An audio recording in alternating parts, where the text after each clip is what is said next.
¿Cómo están? Bueno, primero que nada, disculpen la demora, pero está que piden auxilio en el hospital donde trabajo y mi jefe va a llorar y me va a retener un poco estos días.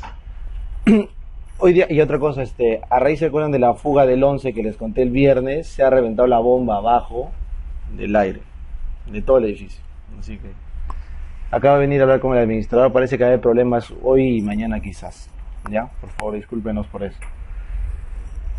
Hay que traer harta agua nomás. Bueno, hoy día vamos a hacer la clase del doctor Ortiz, que le hemos desarrollado en conjunto, que es infectología. Ya he dejado sus créditos para que después no se pique porque ha hecho sus diapos él. Pero quiero decirles que este capítulo lo vamos a hacer tranquilos porque tenemos clase hoy, mañana y pasado. Es fácil, pero como es tan largo, ¿no es cierto? Entonces se ve pesado.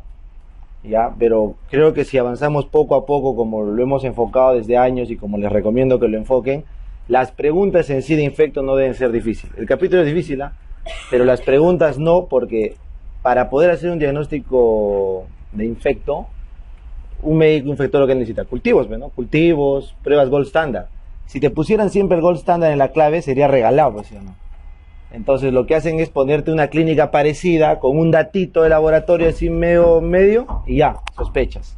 Por eso, antes de empezar, porque acá es absurdo la organización de preguntas, porque es cierto que bacterias se lleva todo, pero lo lógico, ¿no? Porque es la más pesada, luego sigue parásitos y virus, ya, pero es todo infecto, pues entonces ¿dónde está la clasificación, ¿no es cierto? ¿Por qué no lo hemos separado por enfermedad? Tipo leptospira, brucela, porque no tiene sentido, porque el enfoque de infecto es sindrómico, ¿correcto? Entonces no tiene sentido que separemos por nosologías cuando las preguntas son justo para el diagnóstico. Entonces por eso es que al menos en este caso en particular, no tiene mucho sentido hacer la clasificación de preguntas. Lo primero, antes de empezar con parásitos, ¿no? Lo primero quiero es recordarles cómo debemos enfocar infecto, o menos cómo lo veo que es lo más fácil, ¿no? Porque, miren, infectología, lo primero que debemos recordar, y vamos a recordarlo, es los antibióticos apenas lleguemos a bacterias. Este es el único capítulo donde en básicas repasamos bien antibióticos, aparte de la última clase de básicas que vamos a tener. Lo segundo es la estructura. Miren, yo siempre les he dicho que cuando ustedes enfrenten una pregunta o estudien infectología, básicamente clasifiquen a las preguntas así. Miren, lo primerito que deben buscar es la epidemiología. No existe pregunta de salud, de infecto, sin epidemiología. Paciente que quiera chanchitos, paciente que quiera gallinitas, paciente de camal, paciente con VIH, paciente con algo. O sea, siempre véanle el algo. Paciente soltero, ya ellos asumen que ser soltero es ITS. Entonces, todas las preguntas que te ponen soltera, soltero, van preguntando seguro una ITS por ahí. Entonces, siempre búscale ese dato epidemiológico que te marca, al menos como lo he visto, un 30% de la pregunta. Después, obviamente, viene la clínica. Obviamente, pero para saber la clínica de infecto tenemos que saber el lugar, el trofismo de la gente. A diferencia del resto de capítulos, acá sí es importante saber dónde vive el trichuris, dónde vive el enterobius, a dónde ataca la tricomona vaginal, o sea, el lugar. Tú tienes que saber bacteria igual lugar. Si es sistémico, dilo sistémico. De esa forma puedes explicar la clínica sistémica. Nosotros estábamos discutiendo una clave con el doctor Ortiz, pero ¿cómo la meningitis? ¿Pero cómo se explica acá el punto? Es que es justamente eso, o sea, si tú te enfocas en a dónde puede ir ese parásito, virus, hongo, lo que fuera, la clínica es fácil. Entonces lo que yo le voy a decir siempre es, aparte de epidemiología, ¿cuál es su trofismo? Luego cae por su propio peso el diagnóstico, pues obvio, ¿no es cierto? Entonces el diagnóstico no nos van a dar el gold standard, pero debemos reconocer cuál es el gold standard, porque el resto va a depender de la clínica del paciente, ¿ya?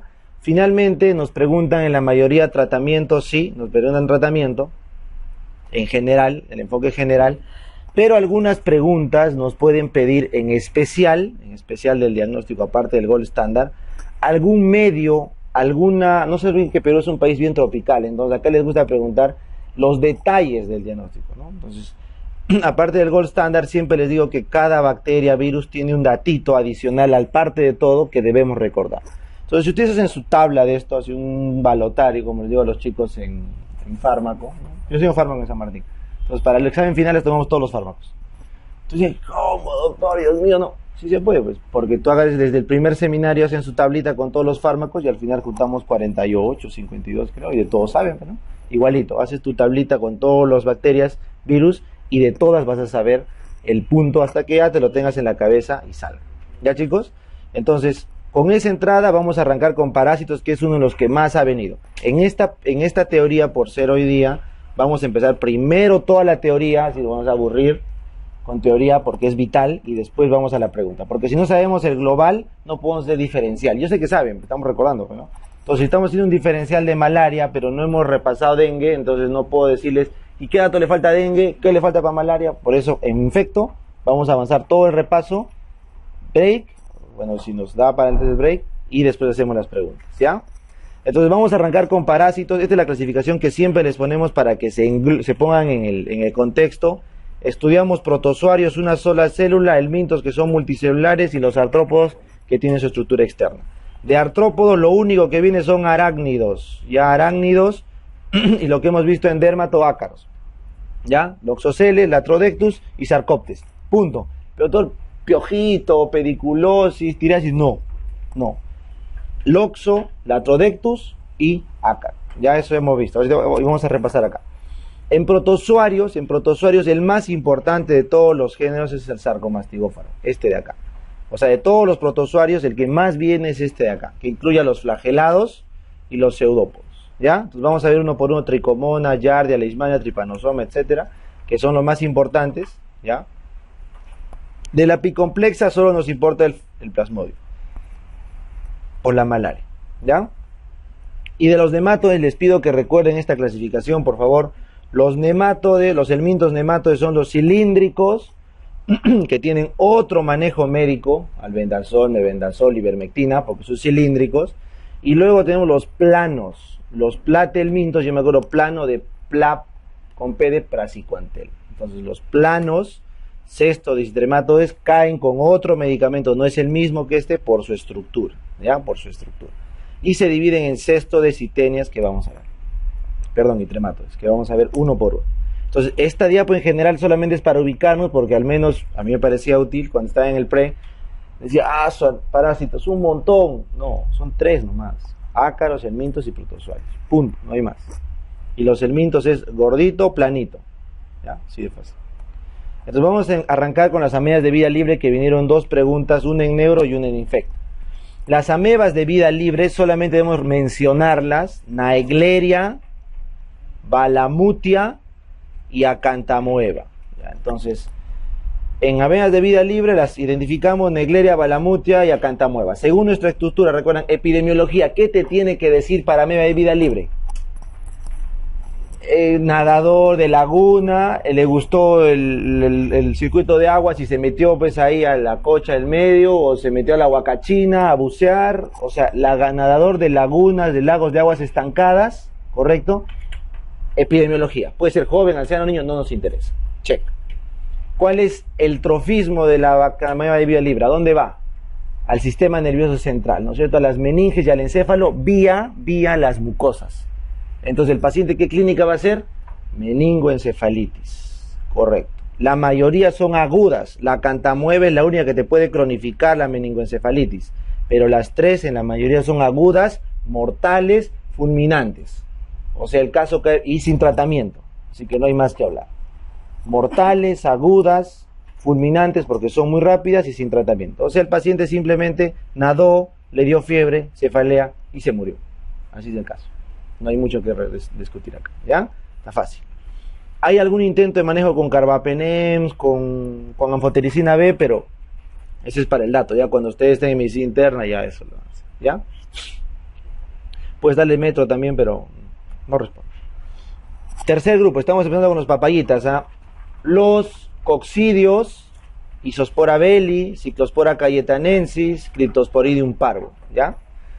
Estos 3, no te olvides, estos 3 son parásitos que infectan a los pacientes inmunodeprimidos, ¿correcto?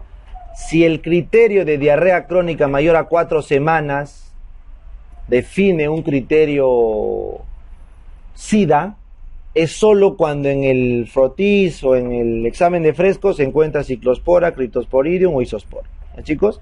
Entonces lo que debemos recordar de esos tres es que se encargan, o la clínica es diarreas crónicas. ¿Y cuál será la epidemiología? Paciente inmunosuprimido. Nada más.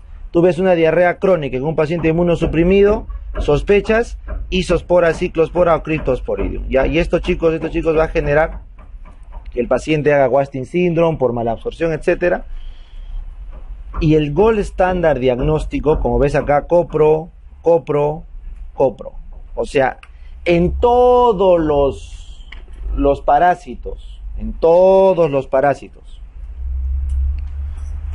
protozoáricos del tracto gastrointestinal, el diagnóstico inicial que vas a pensar es coprológico seriado 3 veces. Coprológico seriado, ¿ya?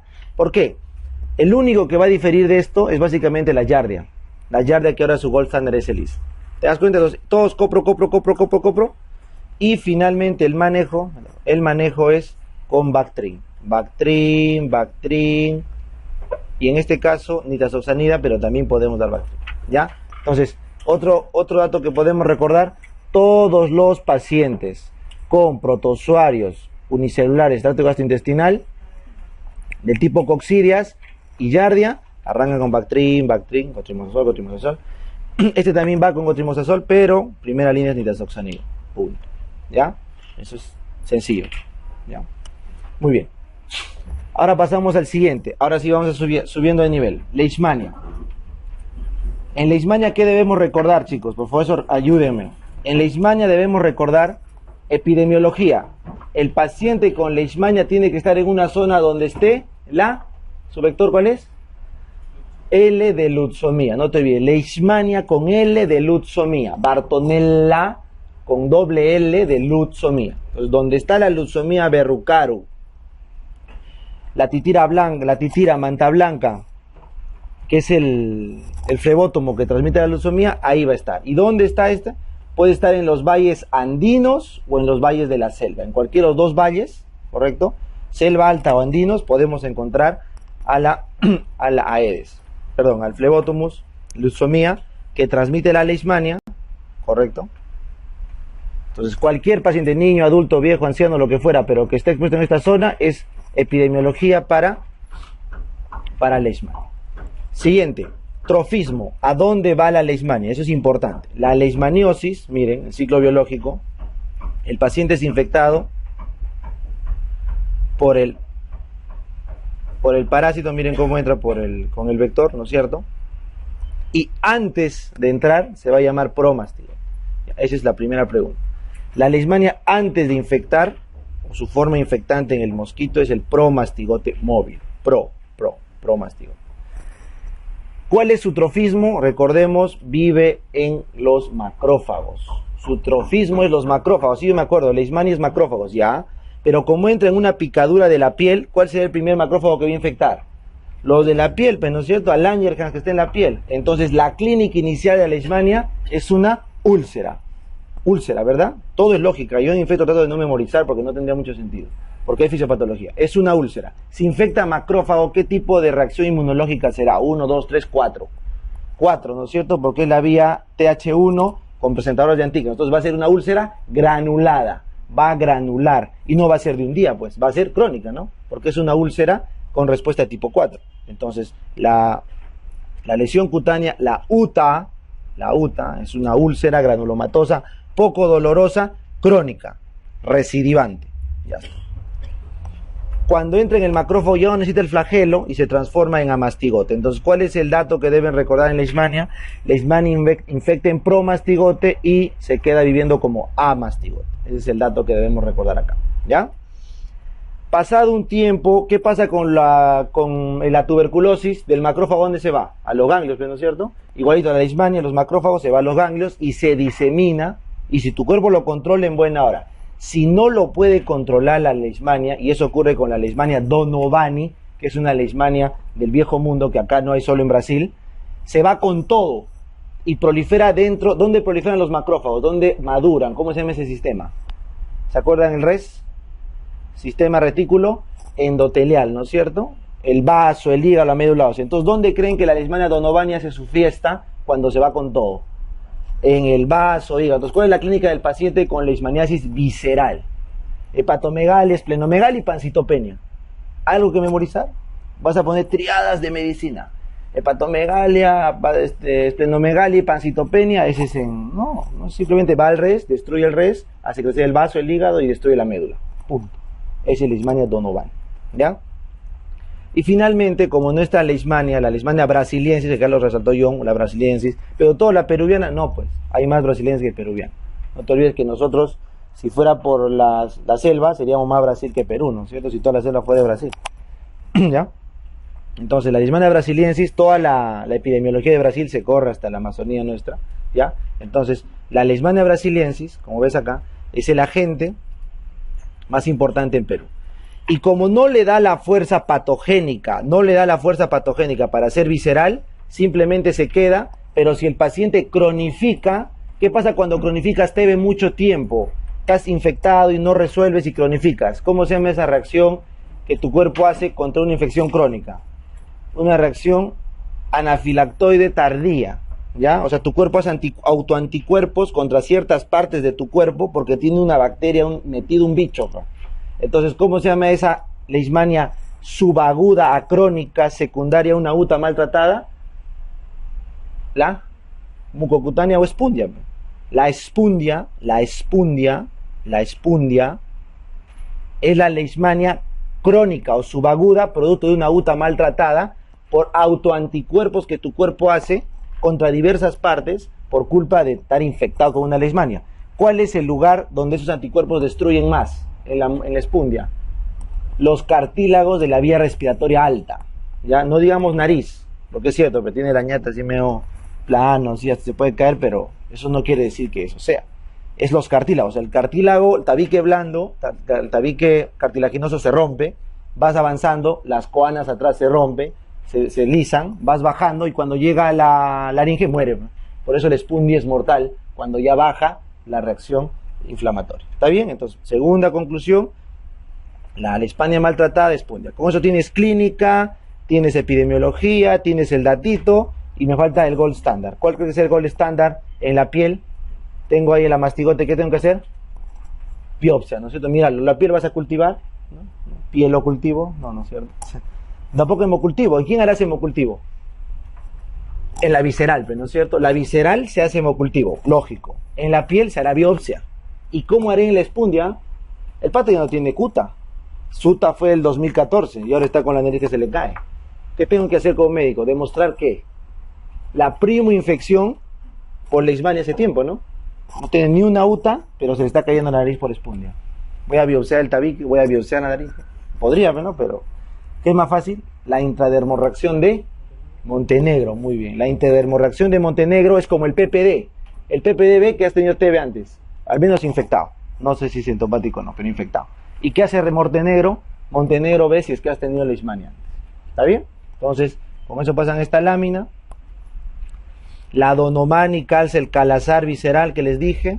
La cutánea o UTA, la causa la brasiliensis en nuestro país. Y la mucocutánea o espundia, la causa también la brasiliensis. Te pica, mácula, pápula, nódulo, úlcera, que se autolimita, pero recidiva. ¿Ya? Más o menos 4 semanas demora la úlcera, es crónica. Luego la cutánea hace autoanticuerpos y úlcera, ¿qué? Las vías aéreas superiores. Y avanza, y avanza, y avanza, y el paciente al final muere. Espundia. Y si te gusta una brava, sistémica, con hepato, esplenomegalia y pancitopenia Donovan. Cerrado. No hay más que repasar acá. ¿Está bien? La cutánea, biopsia, paravisceral, cultivo, hemocultivo o mielocultivo, y finalmente la intradermorreacción de Montenegro me permite saber si está infectado antes. Y el último y más fácil de todos los datos en leishmania, ¿con qué se trata? Con antimonio pentavalente o estivogluconato de sodio. ¿Por qué digo que es fácil? Porque nunca se escuchó para otra cosa. O para alguna cosa se escuchó nifurtimox. ¿En quién damos nifurtimox? Chagas. ¿En quién damos antimonio pentavalente o estivogluconato sódico? Nunca. Leishmania. Entonces, un solo medicamento para un solo parásito. Por eso me va. Y con eso completas tu tabla. Salvo que sea sistémico, que hay que dar anfotericina B. ¿Ya? Completas tu tabla. ¿Ya? Muy bien. Seguimos avanzando con los protozoarios. Ahora el más importante de los protozoarios, malaria. Igual es un cuento malaria. Factor de riesgo para malaria. ¿De dónde tienes que venir? O de la selva o de la costa norte. No te olvides, ¿ya? Porque yo me acuerdo, malaria, 3 la cuarta, anófeles. Así me acuerdo. El anófeles es el vector de la malaria. Ya está. ¿Y dónde hay anófeles? En la selva y en los manglares de Tumbes. Entonces, el turismo en Tumbes ha caído 37%. Están que piden turistas como sea por el niño.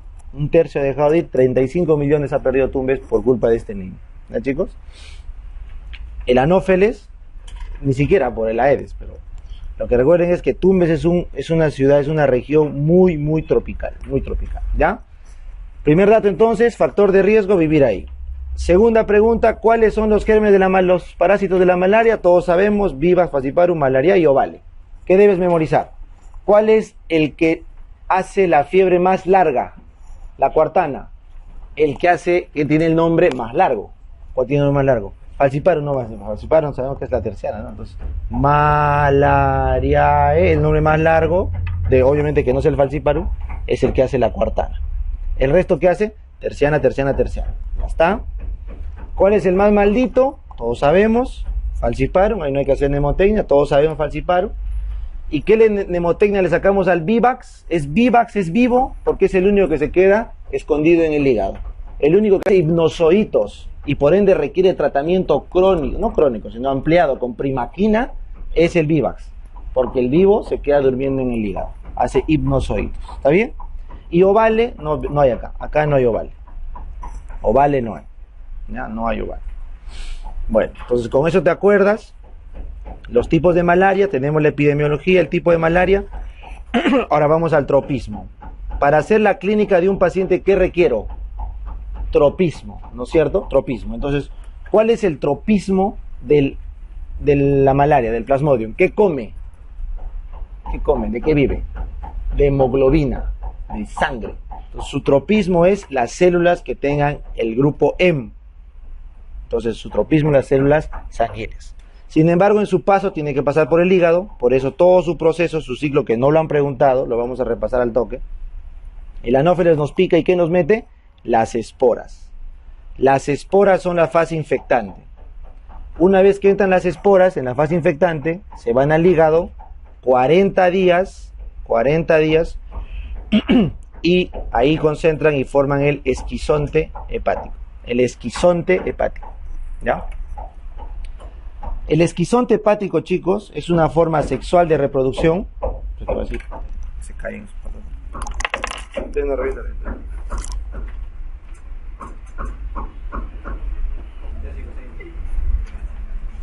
Ya, entonces,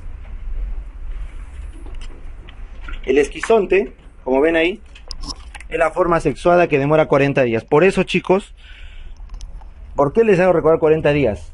Porque factor de riesgo para la malaria es, ay doctor, me iba de vacación con mi novia hace un mes a Tumbes, tengo fiebre, EAD, puede ser malaria. Porque puedes esperar todo ese tiempo que demora en formar el esquizón. Por eso les digo los 40 días, ¿ya? No se dejen llevar por antecedente inmediato. Esto se llama esquizonte. Luego viene, para que recuerden, mero. ¿Qué significa mero? Cuando revienta y está a medio camino. ¿Cuál es su destino final? El glóbulo rojo. Si estoy a medio camino, merozoito.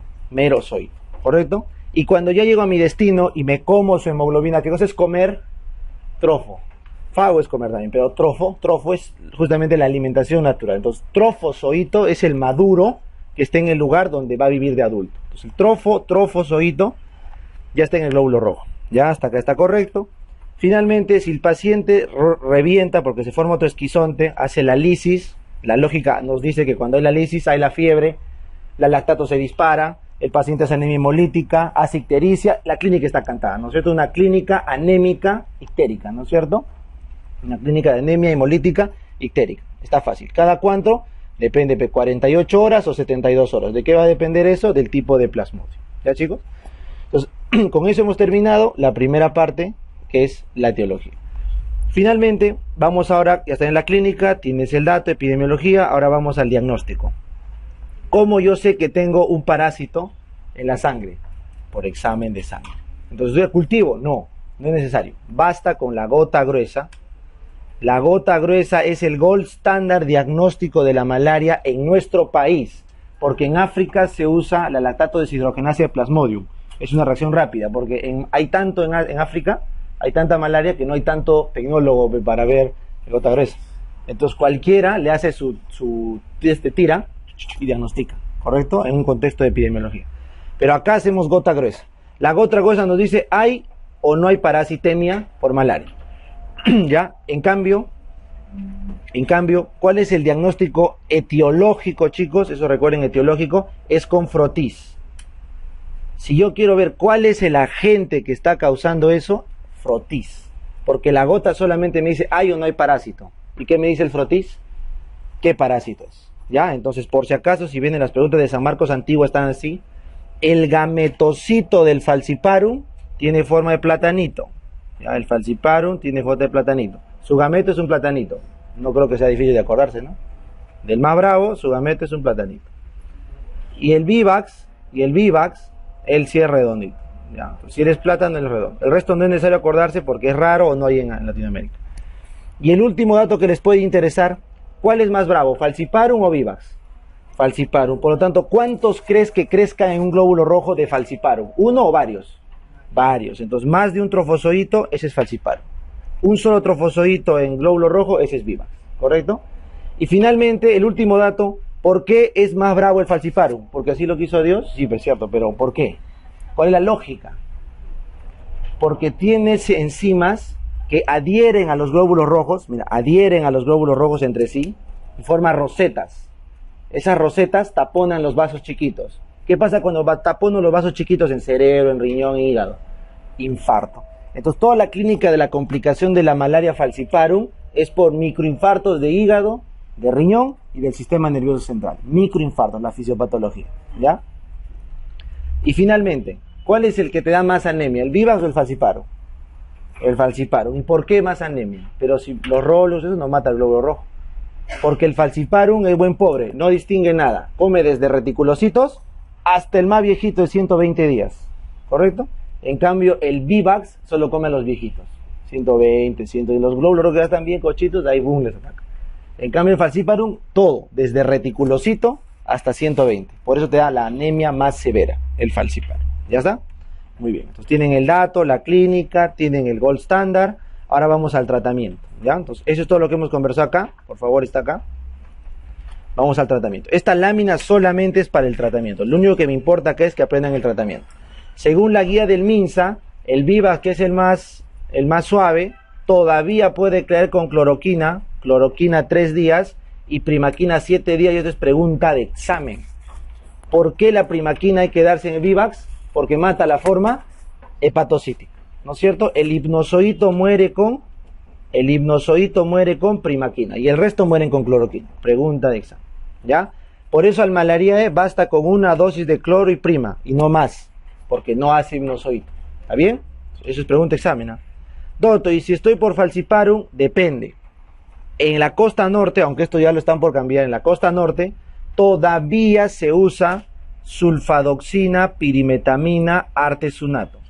Sulfadoxina, acuérdate, falciparum con X, sulfadoxina, y la sulfadoxina siempre va con pirimetamina, no te olvides, pirimetamina, y artesunato. La artemisina, el artesunato, el derivado de la artemisina, es una plantita, es un arbustito, es el único medicamento en todo el mundo que ha demostrado eficacia comprobada contra el falciparum en todas sus fases, gametocito, trofozoito, etc. La única, por eso hasta hay laboratorios que quieren patentar la semilla, porque no existe otra. Porque después de nuestra quina, que salvó a los españoles, que ya hay resistencia, lo único que hay ahorita es la artemisina, una planta.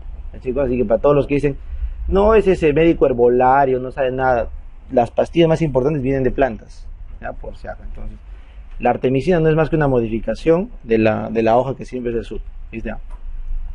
Segunda línea, mefloquina artesunato, que es la primera línea en la selva. Si ustedes han hecho serum en la selva, ¿cómo trataban sus malarias por falciparum?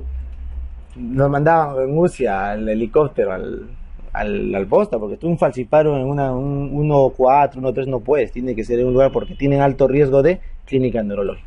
Sin embargo, si tenían los medicamentos, podían arrancar con mefloquina con artesunato. mefloquina, siempre hay artesunato, es una máxima, siempre se da artesunato. Artesunato es isoniazida, es sidoburina para cada una de sus enfermedades. O sea, es el core del tratamiento, el artesunato, ¿ya? El core. Sobre eso le puedes poner la yapa que quieres, mefloquina, sulfadoxina, pyrimethamina. Pero el artesunato es el core, ¿ya? ¿Por qué damos rifampicina en TB? Para cuidar a la ISO. No tiene otro sentido. ¿Por qué damos etambutol? Para cuidar a la rifa. O sea, todo es para chalequear a alguien. Acá chalequeamos al artesunato, ¿ya?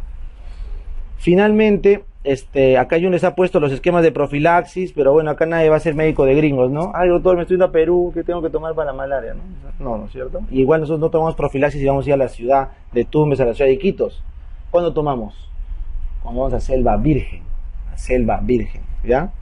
Selva Virgen, ya. Entonces, con eso hemos terminado. No se olviden, la primaquina actúa sobre el hipnozoito, la cloroquina solamente en el sanguíneo. Por si acaso en gestantes no debería darse primaquina, no debería, solamente se maneja con cloroquina durante la gestante y con clindamicina. Si les preguntaran así por molestar, clindamicina, cloroquina. Si están con tiempo, acá por favor, en esta diapositiva, apréndanse el ciclo de memoria, ya por si ahora les preguntaran alguna clave para llenar, que no creo que venga. Pero si hay algún parásito que valdría la pena aprender su ciclo, es malaria, no existe. Ya, entonces ya sabemos malaria, ya sabemos leishmania, ahora Chagas. ¿De dónde viene el chagásico?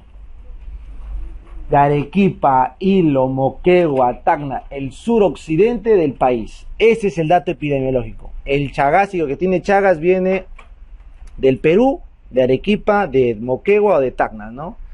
El Chagas es antiqueico, ¿no es cierto? Entonces, viene de todo ese sector. No se olviden, el agente es similar a la leishmania. Tienes un tripomastigote, ¿no es cierto? Que una vez que entra se va a volver amastigote otra vez, tripomastigote, así como el promastigote de la leishmania con su colita, igualito, y una vez que entra se vuelve amastigote. Entonces la siguiente pregunta es, ¿dónde ataca el tripomastigote? El Trypanosoma cruzi. ¿Dónde ataca? A los macrófagos. Nuevamente, se mete a los macrófagos, ¿correcto? Por lo tanto, la lesión nuevamente, ¿qué cosa va a ser? Cutánea. Entonces, la primoinfección del Chagas es una picadura, mordedura, ¿o qué cosa es? Una inoculación. Esa es la diferencia, es el datito. Así en el asterisco que te puse de la tabla, el datito en Chagas es que no nos pican ni nos muerden. Nosotros nos autoinoculamos Chagas. Porque viene el Triatomina infestans, como yo me acuerdo, mira la mnemotecnia, Chagas, con C de cruzi, porque no puedo confundir con el Trypanosoma brucei, ¿no es cierto? Y Chagas con Che de chirimacha. Chirimacha, que decimos en Perú a la vinchuca, chirimacha, es el Triatomina infestans. El Triatomina infestans, está acá la vinchuca, viene, bien bacán, estás durmiendo en Arequipa, ¿no? Te vas al Colca, viene, tiriri, busca los lugares calientes, tu cara es lo único que está después de la cama, ¿no es cierto? Y pum, ahí viene. Por eso, ¿dónde Romaña describió mejor su signo? El edema bipalpebral unilateral, el signo agudo de Romaña, ¿no? Chagoma, o signo de Romaña, es el edema agudo bipalpebral unilateral, bipalpebral. Todo esto se hincha, porque una vez que pica acá, se hincha toda la parte externa de la órbita, ¿no es cierto? El famoso chagoma, o signo de Romaña. Pero te puede picar en la mano, te puede en cualquier lado, donde esté la vinchuca. Pero te pica y te defeca ahí mismo. Entonces te pica, la botas, ¿no? Y luego tú te rascas lo que te pica, y en lo que te rascas es donde te inoculas al tripomastigote. O sea, tú mismo te inoculas tu Chagas, ¿ya? Ese es el datito ahí. Y recuerdan cómo era para darme cuenta que estabas infectado. Ya la gente te infectas, te da tu chagoma y se pasa, porque también es respiratoria tipo 4, se pasa. Pasan años, y la chiquita que fue a Arequipa a los 10 años, a los 30 viene al gastro ¿con qué? Con reflujo, disfagia, reflujo. Diferencial de acalasia es una lesión de Chagas crónico o Chagas esofágico crónico. Pregunta examen de gastro que han visto con Jaime. La acalasia hace diferencial con Chagas crónico, porque el Chagas, una vez que se aburrió de los macrófagos y entra en vía sistémica, afecta ¿qué cosa el Chagas? Los plexos nerviosos.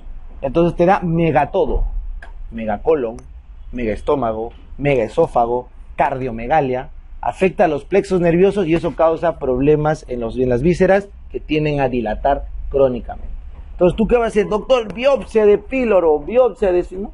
¿Cómo vas a biopsia? ¿Vas a hacer biopsia de qué? ¿Del plexo de Auerbach? No se puede, pues.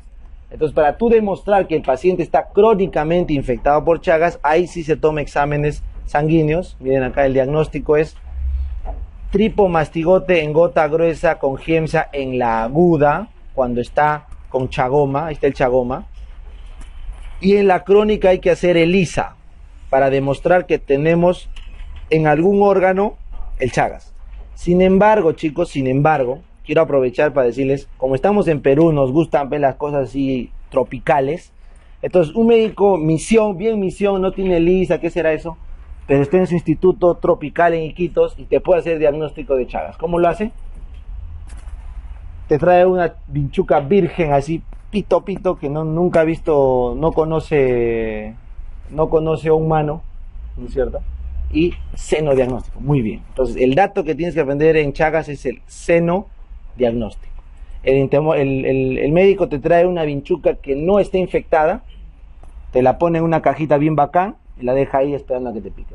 Te pica, doctor, que tranquilo. Te pica, la sacrifica y va a ver ahí que se ha desarrollado el tripomastigote. ¿Está bien? Entonces, la forma de diagnosticar sin ELISA es con el seno diagnóstico a través de la picadura de una chirimacha sin el parásito, que luego al microscopio se le busca la infección por tu Chagas. ¿Ya, chicos? Entonces, ese es el datito, el segundo asterisco para Chagas. ¿Ya? Hemos conversado y hemos hablado de la crónica. Acá está todo en el texto, ya les he dicho. Al inicio, en la primera clase, les expliqué. Si ustedes desean repasar de cero, nunca han repasado Chagas, con las láminas suficiente. No va a salir tu Botero, no poner a leer Botero faltando 2 semanas, no. Nadie, pues. ¿Cuál es el fármaco raro que te dije para Chagas? Nifurtimox o benznidazol son los dos de primera línea para Chagas. ¿Por qué no hay más fármacos? Porque nadie investiga. Por eso el doctor Maguiña para haciendo sus declaraciones, ¿no? ¿Por qué no investigan en Perú las enfermedades raras, abandonadas, no? Porque no es rentable, pues, ¿no? Toda una investigación Chagas hay solo en países que no han controlado la contaminación. ¿Por qué viene una bichuca a tu casa? ¿No? Porque no hay control de las infestaciones. ¿Ya? Muy bien. Entonces, vamos a dejarle este resumen para antes de cuando hagamos el banqueo, por favor, la siguiente clase. ¿Ya? Entonces, ahora sí continuemos. Vamos a terminar, pero los parásitos. Vengan a sacar la primera diapo. Vénganse acá, miren. Tricomona vaginal la vamos a ver en ITS más adelante. Giardia lamblia, eso lo van a ver en diarrea, en pediatría, hasta aburrirse. Leishmania ya vimos, Trypanosoma ya vimos. Entamueva, que es una diarrea disentérica, también se ve en pediatría, pero vamos a repasarlo ahora. Acantamueva y neglera ya hemos visto. Isospora, ciclospora, criptosporidium ya hemos visto. Toxo solo se ve en VIH, que vamos a ver ahorita. Plasmodium ya hemos visto. Balantidium colin también se va a ver en pediatría, pero lo vamos a repasar ahora con bacterias. Y nos quedan los nematodes, ¿ya? Entonces, antes de continuar, vamos a mencionar las características más importantes de los nematodes, ¿ya? Miren así. Los nematodes intestinales, tisulares, los más importantes son los intestinales. O sea, los hongos, los helmintos, tubulares que infestan tu intestino. Los tisulares son raros. Y en los planos, acá sí son importantes, tanto los tisulares como los intestinales, ¿ya? Entonces vamos a arrancar. El nematode intestinal más importante de todos, ¿cuál es? El Ascaris. Entonces nunca se olviden de la NASA, acá la NASA, Necator, Anquilostomes, Tronquiloides, Ascaris. El Ascaris es el nematode más importante que forma parte de la NASA. ¿Y por qué les digo forma parte de la NASA? Porque hace el famoso ciclo de los, ¿no es cierto? Entonces vamos a arrancar. En Ascaris ponen epidemiología, cualquier paciente con contaminación fecal oral, cualquiera, ahí no hay discriminación. ¿Está? ¿Dónde vive el Ascaris? Intestino delgado, muy bien. ¿En qué parte? Yeyuno para abajo, no duodeno, El ascaris no puede vivir en el duodeno, es de intestino, de yeyuno para abajo. Solo las hiperinfestaciones pueden llegar hasta el duodeno. Por eso hacen clínica de pancreatitis y coledocolitiasis, entre comillas, porque obstruyen el odio. Entonces, solamente las hiperinfestaciones de ascaris suben hasta el duodeno y te van a dar clínica de obstrucción. ¿Cuál creen que sea la clínica del ascaris? Ya, de ahora en adelante los nematodes son asintomáticos. Nematodes, planteamientos, primera clínica asintomática. Pero como no te van a poner eso en la pregunta, te van a poner la clínica cuando haya síntomas, ¿no es cierto? Si el paciente viene con nematode, asintomático. Pero si te ponen el dato, diarrea, porque es un parásito del yeyo, diarrea. ¿Cuál es el diagnóstico de acá para abajo, de toditito los helmintos? ¿Cuál es el diagnóstico acá? Examen de heces, ¿para ver qué? Los huevos. Examen de heces para ver huevos es el diagnóstico en todito los helmintos, todos los de acá. ¿Cómo será el huevo del ascaris? El único que nos importa saber. ¿De acuerdo? Mamelonado, muy bien. Es un huevito mamelonado, porque tiene así en su estructura una capa, una cubierta mamelonada que le da resistencia en la tierra. ¿Ya está? Finalmente, de acá para adelante, ¿cómo se tratan todos los nematodes? ¿Con qué medicamento les dije? Albendazol o mebendazol. Albendazol o mebendazol, tratas a todos los nematodes de acá para abajo. Los platelmintos, ¿con qué era? Con praziquantel. Con algunas excepciones que vamos a ver en la tabla. Ya tienes ascaris. Siguiente intestinal que nos importa estudiar, los estrongiloides y las uncinarias. La NASA, solo falta la NAS. Necator, anquilostoma, estrongiloides. Estos tres. ¿Ya? ¿Qué debemos recordar de estos tres? Primero que nada, que entran por epidemiología. ¿Entran o no entran por vía oral? No, eso es lo primero. Entonces la epidemiología tiene que ser una persona que haya caminado descalza en la selva, en el campo, obviamente de selva alta para abajo, o sea, contacto de la piel, porque entran por la piel, ¿ya está? Entonces, si entran por la piel, no te vas a comer el huevo, pues, o quiste, no puedes, pues, porque por la piel no entra un huevo, pues, ¿sí o no? Entonces, el segundo dato es ¿qué cosa entra? Entran las larvas, por la piel entran las larvas. Y ahora, si ¿cuál es la nemotecnia? ¿Se acuerda? ¿Cuál es la larva que entra por la piel? Filari o Rhabditi. Esa duda, ¿no? En el examen, ¿tu plaza en el Reba o tu plaza en Collique, ¿no? Filari o... Entonces, para que no estemos en esa disyuntiva, la nemotecnia. Rhabditi de rabo. ¿Cómo? Por el rabo, o sea, por las heces sale la Rhabditi. Entonces, ¿cuál entra por la piel? La Filari. Ya está. La Filari, doctor, qué chusco es usted, no importa. Foot, DF. Por el foot entra la Filari. Ya está. Como quieras. Filari entra por la piel, Rhabditi entra, o ves la forma que se excreta por las heces. Al final no importa, chicos, cuando estás en la guerra todo vale. Entonces, la mejor forma que te acuerdes, la más creativa, va a ser la que te va a ayudar a estudiar menos. ¿Ya? Entonces, Filari, Rhabditi. Entonces, Filari es la forma infectante y Rhabditi es la forma que se elimina por las heces, que va a la tierra, madura y se vuelve Filari. ¿Ya está? ¿Qué más debemos recordar? Al menos en estos dos que hacen el ciclo de la clínica de la entrada por la piel es básicamente, ¿cómo se llama? Ese signo por donde se mete la larva en la piel, larva currens, ¿ya? Es el signo, la sintomatología por donde es el trazo inflamatorio de la entrada de la larva, la clínica de fiebre, el ganglio, larva currens, ¿ya? Larva currens.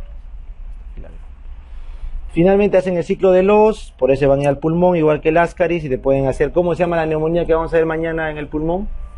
Neumonía eosinofílica por el síndrome de Loeffler, ¿no es cierto? Una cosa es el ciclo de los y otro es Loeffler que vamos a ver mañana. Entonces ya está ascaris, check. ¿Con qué estrongiloides? ¿Con qué se trata estrongiloides? ¿Cuál es su tratamiento de estrongiloides? Ivermectina, muy bien, eso lo tienen que tener como el Padre Nuestro, ivermectina. ¿Para qué enfermedad les dije que se da ivermectina en dermato? La otra clase, para sarna noruega, no se olviden, la escabiosis por sarna noruega se trata con ivermectina. Y finalmente hablamos de las uncinarias, Necator y anquilostoma. ¿Por qué se llaman uncinarias? Por la forma de su escole, su cabeza, y porque su clínica principal es ser hematófago. Ya está, entonces ese es el dato. Para Necator y anquilostoma, epidemiología, caminé descalzo en la selva. Segundo, clínica, anemia ferropénica marcada, porque son bastante hematófagos, comen, recontra hematófagos, anemia ferropénica marcada, ¿ya? Y el manejo finalmente sigue siendo albendazol. Este es igual al albendazol. Entonces, el único que difiere el tratamiento, ¿cuál es de todos? Ivermectina para estrongilosis. El resto es albendazol, albendazol, albendazol. Ya, chicos, entonces con eso hemos terminado nematodes. ¿Ya está? Ahora, para platelmintos se dividen en céstodes y tremátodes. Ya, céstodes se llaman porque son planitos, pero partidos en varias proglótides, salud, céstodes. Y tremátodes se llama porque es completito, uno solo. ¿Ya? ¿Qué debemos recordar acá? Los céstodes pueden ser intestinales, eso quiere decir que el humano es el huésped definitivo. En cambio, cuando es tisular es porque el humano es un huésped intermediario. ¿Ya? Eso es lo único que les pido acá que recuerden. Si tenemos la fase intestinal es porque somos huéspedes definitivos, los humanos, definitivos. Y si tenemos la forma tisular es porque nos hemos metido en el camino de alguien. Somos huéspedes intermediarios. Para que un céstode vive en nuestras vísceras y no en el intestino es porque ese céstode no es de nosotros. ¿Ya? Entonces, el órgano o el paciente trófico es aquel que tiene la forma madura. O sea, el huésped definitivo es el que tiene la forma madura que vive en su intestino. Entonces, ¿cuál es el intestinal más importante o cuáles son? La Taenia solium y la Taenia saginata. ¿Ya, chicos? La Taenia solium, no se olviden, es el parásito, el céstode por definición del humano, es de nosotros. ¿Cuántas tenias por humano suelen haber? Una, ¿no es cierto? Una tenia, punto. No hay hiperinfestaciones, no, una sola tenia. Asintomático total, salvo el chiquito que deja comer un poco, baja de peso. Sintomático. ¿Cuál es el dato en la tenia, en la solium, que todos conocemos? Que cuando la tenia bota su huevo y nos comemos su huevo, ¿qué hacemos? Cisticerco, ¿eh? Neurocisticerco, miocisticerco, osteocisticerco, cisticerco. Y si después de comernos el huevo, ¿no es cierto? El cisticerco, eclosiona, en el caso del cerdo, por ejemplo, que tiene eclosiona y te come la larva, ¿qué te da cuando te come la larva? La teniasis, ¿no es cierto? Entonces, lo único que hay que repasar acá es que comernos el cisticerco de un cerdo nos da la teniasis, y comernos el huevo de la tenia madura nos da la cisticercosis. ¿Está bien? Comernos el cisticerco nos da teniasis y comernos el huevo nos da cisticercosis. Eso es lo único que debemos repasar acá. ¿Cuál es el manejo de los platelmintos? Praziquantel. Acuérdense de praziquantel con Q de calcio. Ya, bloquea los canales de calcio parasitarios, así me acuerdo. Q de calcio, doctor calcio con C, no importa. Q de calcio para intestinal. Finalmente, ¿qué pasa si nos metemos en el camino entre nuestro perrito y la ovejita? El perrito, el lobo, el canis y las ovejas, toda la vida han vivido cazándose el uno al otro, el lobo y la oveja, y han generado sus parásitos. ¿Cuáles eran? El equinococo granuloso. El equinococo granuloso es un parásito que está en el intestino del perro y crece en las vísceras de la oveja. O sea que la oveja muere, el perro se come su víscera y se infecta con su cisticerco, o sea, con su forma quística, y le da su forma adulta. Lo mismo. El humano se metió a criar y nos metimos como huéspedes intermediarios. Pregunta examen. El humano es un huésped intermediario de la equinococosis. Hacemos de oveja. Entonces nos comemos las heces del perro, aunque sea microscópica, pues nos la comemos. Y nos pasa el perro el huevo, la proglótide, ¿y qué nos crece? El quiste hidatídico. ¿Ya? El quiste hidatídico. Y acá viene la disyuntiva. ¿Cuál es el lugar más frecuente donde habita el quiste hidatídico? Hígado, me van a decir. Hígado, ¿qué lóbulo? Derecho. Pero si se encuentra con una pregunta que les diga en Perú, ¿dónde? Pulmón, no se olviden. En Perú, los estudios, como son sesgados, porque lo estudian los neumólogos, los del cardiovascular, que operan, la epidemiología es pulmón, porque hígado casi no va al médico. ¿Me entienden? O sea, por eso en nuestro país está sesgado y hay reportes de que lo más prevalente es pulmón, pero ya está hecho que es por un sesgo de estudio. Pero por si acaso les avisamos, si la pregunta les especificara en Perú cuál es la causa más frecuente o el lugar más frecuente, yo marcaría, claro, con un poquito así con una vacilación, marcaría pulmón. Porque estaría viendo que el médico que está planteando quiere llevarme a la disyuntiva. Porque en todo el mundo 2/3 es hígado. 75% es un montón. ¿No, chicos? Pues es una disyuntiva que les hago. Hemos tratado de hacer la evaluación más concisa y en un artículo hemos encontrado que es cierto, pues hay un sesgo. Han estudiado el sesgo de los estudios. Han sido hechos por cirujanos de tórax y cardiovascular o unidades de cirugía de pulmón más que de abdomen. ¿Por qué? Porque el equinococo en el hígado es asintomático, vives, creces y mueres con tu quiste y nadie se dio cuenta, ¿no es cierto? Tanto así que la OMS, para el quiste diatídico, ¿qué terapia recomienda si es que el paciente no puede ser operado por A o B motivos? La terapia PAIR, ¿no es cierto? Pregunta de examen del ENAM-PAIR. Punción, aspiración, alcohol, reaspiración. El PAIR, ¿ya? Es el tratamiento de un paciente con quiste diatídico. Punzas, aspiras, le metes alcohol y luego lo reaspiras, ¿ya? Muy bien. Ya, chicos, entonces con eso ya hemos terminado. Y ven hacia acá al resumen, ¿ya?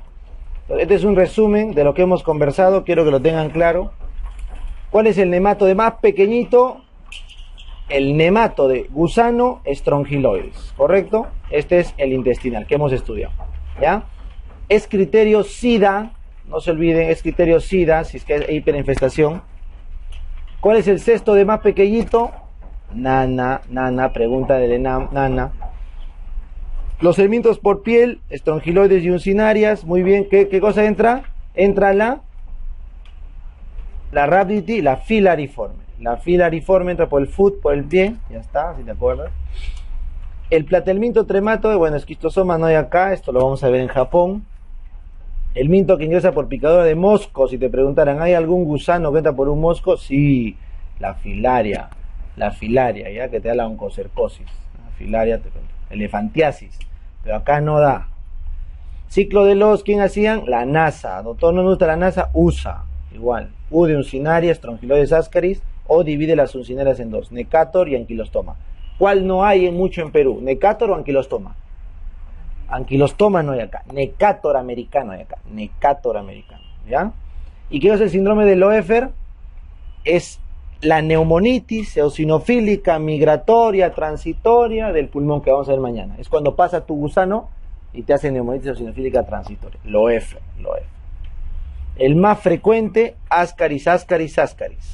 ¿Cuál es la clínica de ascaris? Asintomático, salvo que obstruye.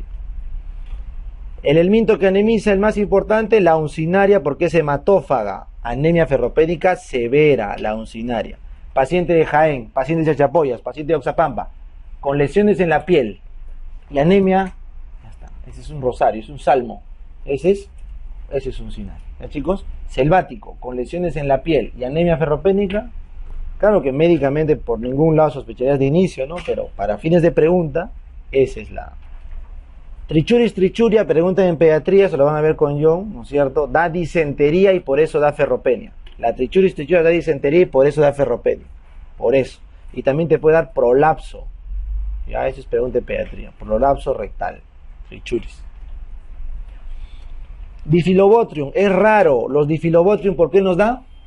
Por comer pescado, crustáceos crudos, sobre todo pescado crudo, en el norte. Entonces, el Difilobotrium latum vive, es igual que el ascaris, pero en vez de vivir en yeyuno, ¿dónde vive? Ileón. Si el Difilobotrium vive en el ileón, ¿qué cosa debe evitar absorber?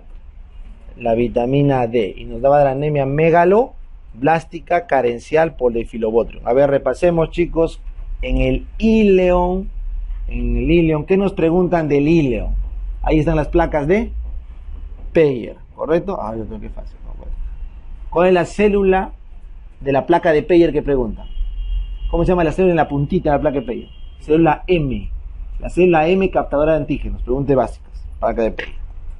En la placa de Peyer, ¿qué nos preguntan en fiebre tifoidea? Es el lugar donde más se perfora, ¿no es cierto? La ileitis perforante tifoidea es en la placa de Peyer. Ya, seguimos con Peyer. En la placa de Peyer, ¿qué se absorbe? O bueno, en el ileón, en la parte distal, donde está la placa de Peyer, por ahí, ¿qué se absorbe? Vitamina B12, ¿qué más? Sales biliares, no se olviden. Las sales biliares se reabsorben en el ileón. Por eso un paciente con ileitis va a ser enteropatía con pérdida de sales biliares. Ya esas dos, vitamina C y sales biliares, ¿ya? Y el sistema inmune. ¿Cuál es el elemento que te sube más la eosinofilia? El último que no vimos. Los trematodesoduelas de tipo fasciola. La fasciola hepática, ojo, acá hay pregunta y examen. La fasciola hepática es el equivalente a la tenia. Solamente que acá nos hemos confundido. La tenia, el huésped definitivo, el humano, natural. La fasciola, el huésped definitivo, el humano, pero accidental. Recuerden eso. ¿Cómo yo me acuerdo? ¿La tenia de la clínica? No, que tú vives con tu tenia, lo has vivido siempre con tu tenia. Es un parásito para ti, está hecho para ti. Ahí está, tu tenia. Pero el trematode, la fasciola no está hecho para nosotros. No se olviden que el trematode es al final para el ganado, porque se contagia por comer los berros, que vino ahí el caracolito, ¿no es cierto? El limnidae deja su metacercaria, come la vaquita su berrito, y ¡bum!, le da su fasciola y la vaca vive tranquila con su fasciola. Pero cuando el humano vegetariano, no, qué berrito, come su berro mal lavado, le da la fasciola, pero como no es el huésped definitivo, ¿qué nos da? Una recontraclínica. Un dolor abdominal maldito, una eosinofilia maldita, parece abdomen agudo y terminamos con ictericia fulminante porque obstruye los conductos biliares. Como no somos definitivos, recontraclínica. Así me acuerdo. Es el parásito más eosinofilizante, el que da abdomen agudo, que confunde con abdomen agudo después de Ascaris, obviamente, ¿no? Es fasciola hepática y tiene una ictericia maldita porque bloquea los conductos hepáticos, porque le gusta comer bilis. Eso es lo que come la fasciola. Y los gastrostromes, ¿qué hacen? La matan. ¿Cuál es el medicamento para matar fasciola? Aquí está. Triclavendazol. Como es un tremato de fasciola, triclavendazol. Tremato de triclavendazol. Ya, murió la fasciola, pero se ha quedado atorada en tu colédogo. ¿Qué tiene que hacer el gastro? Entra con la cepre y tiene que jalar bonito, porque esto si lo parte en dos, hace una reacción anafilática y te mueres. Entonces el gastro tiene que tiene un trome para jalar a la fasciola completa. ¿Ya, chicos? Completa. Es decir, con el dato con eso cerramos fasciola.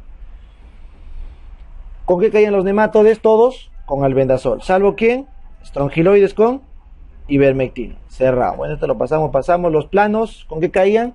Con praziquantel, que bloqueaba los canales de calcio. Excepto quién? La fasciola, que es tricla, y la equinococosis, que debe ser quirúrgico, ¿no es cierto? Todo quiste pulmonar se tiene que operar, y todo quiste hepático del lóbulo derecho, que es el más frecuente, se tiene que operar. Pero como no podemos operar a todos los pacientes de Cerro de Pasco, porque no hay ni cirujanos, ni salas, ni anestesiólogos, ¿qué ha dicho la OMS?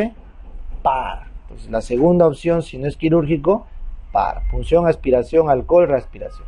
¿Ya? Puede ser albendazol, pero mejor PAR, porque son las dos primeras indicaciones.